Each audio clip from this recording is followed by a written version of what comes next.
I've been thinking about how often my spending lined up a little too neatly with the people around me. Not in a flashy way, nothing obvious, just same lunches, same subscriptions, same default choices. It never felt like copying. It felt more like drifting. Like when you're driving on the highway and suddenly realize you're matching the speed of traffic without remembering when you decided to do that.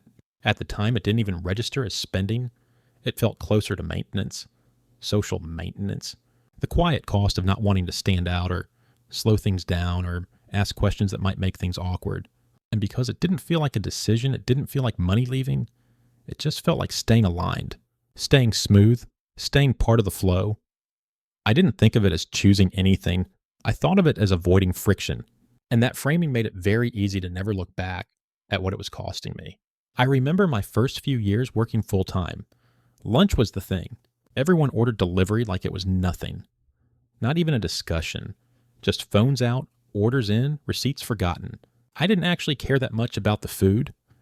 What I cared about was not being the guy who opted out. Not the guy eating something different. Not the guy explaining why. I told myself it was temporary, just until things felt more stable, just until I made a little more. It was only $15, maybe $20. That didn't feel like a real expense. It felt like the price of fitting into the rhythm of the day, of sitting there together without thinking about it.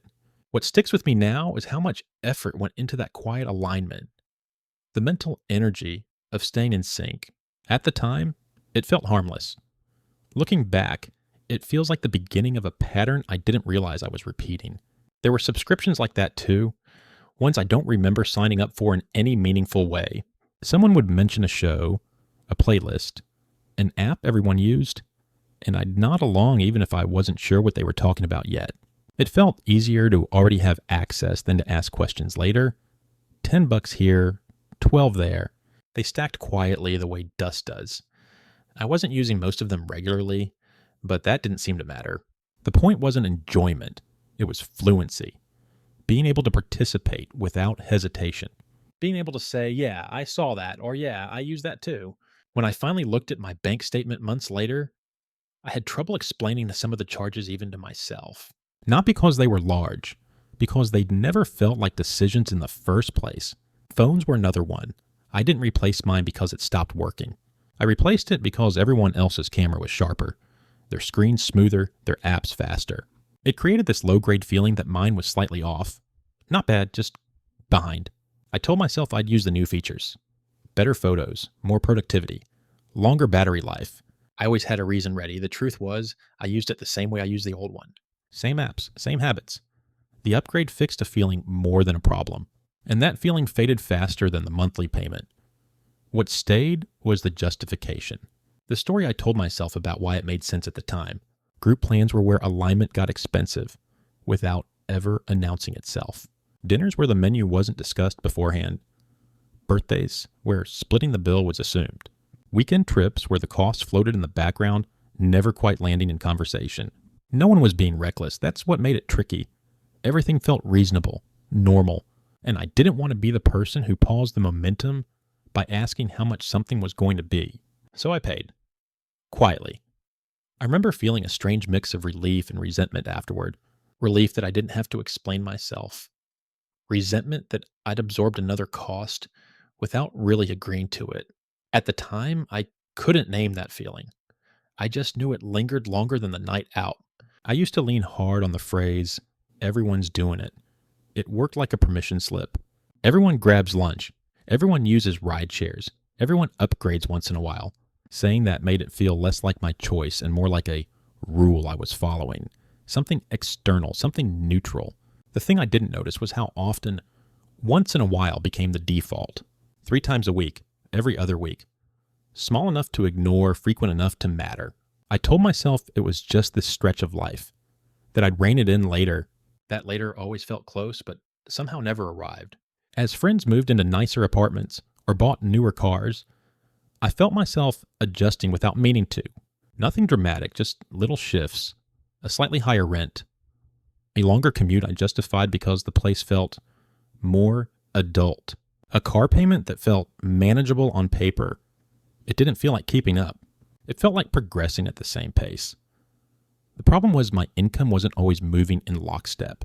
I didn't frame it that way at the time. I framed it as growth, as alignment with where we all were now.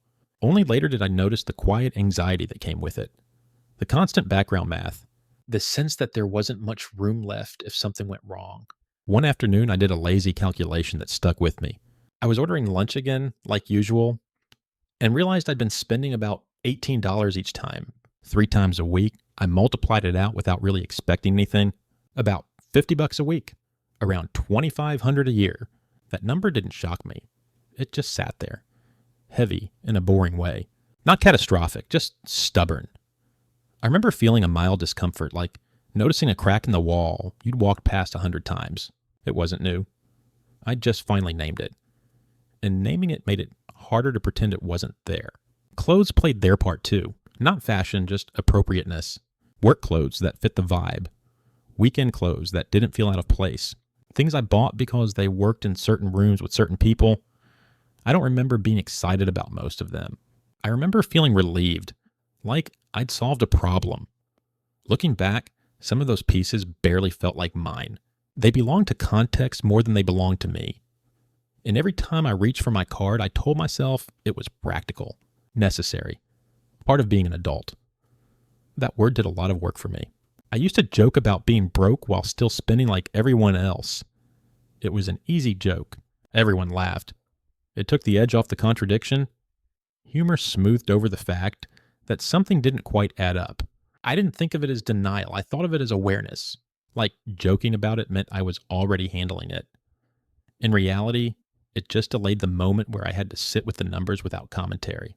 Without a punchline, I almost never checked totals in real time. I knew roughly where things were, but I avoided adding it all up. Alignment spending worked best in pieces. A swipe here, a tap there, each one small enough to wave off. Together, they formed something I didn't want to name yet, and I think part of me knew that. Not checking wasn't about ignorance. It was about comfort, about preserving the feeling that everything was fine, as long as I didn't look too closely. There were moments where I said yes before the cost fully registered, invitations, plans, upgrades. Speed mattered. The faster I agreed, the less room there was for hesitation. Hesitation felt like friction, like misalignment. I associated pausing with being difficult, even if no one had ever told me that. So I moved quickly, paid quickly, thought about it later. That rhythm became normal. What bothers me now is how many times I could have opted out without consequence and never tested it. I imagine disappointment, awkwardness, judgment. I paid real money to avoid imagined reactions. When I look back, I realize a lot of that alignment was self-imposed. No one was watching as closely as I thought. No one was keeping score. But the assumptions were expensive all the same. The satisfaction from those aligned purchases never lasted long. Relief did. The relief of being back in sync, of not standing out, but it faded quickly, replaced by the next moment where alignment felt slightly off again. It was a loop, a gentle one, easy to live in, hard to notice while it was happening. This is the part I didn't want to look at first. The accumulation. When I finally added it up loosely, years of lunches, subscriptions, upgrades, it rivaled things I'd always told myself I couldn't afford. An emergency fund, a used car, a little breathing room, nothing dramatic had happened. That was the problem. The cost came from consistency, not mistakes. I remember feeling irritated sometimes without knowing why. Snapping at small things, feeling stretched. At the time, I chalked it up to work or stress. Only later did I connect it to money leaving my life without my full permission. Alignment had a mood, and that mood followed me around more than I realized. At some point, aligning started to feel like part of who I was. The guy who fit in, who didn't make waves, who kept pace. Spending reinforced that identity quietly. It was effective. It was also expensive. And I didn't question it because it worked. The thing is, none of this ruined me. It didn't blow anything up. It just thinned my margins slowly, enough that I always felt a little tight, a little behind, like I was running on a surface that had been sanded down without me noticing. There were small moments when I didn't align. Packed lunch, skipped a plan, let a subscription lapse. I expected fallout, There wasn't much. Mostly there was relief, a surprising lightness that caught me off guard. I still remember standing in line one day, choosing something cheaper while the person in front of me didn't. Nothing happened. No one noticed. The alignment had always been more internal than external, and the money I spent to maintain it stayed with me longer than the moments it was meant to protect.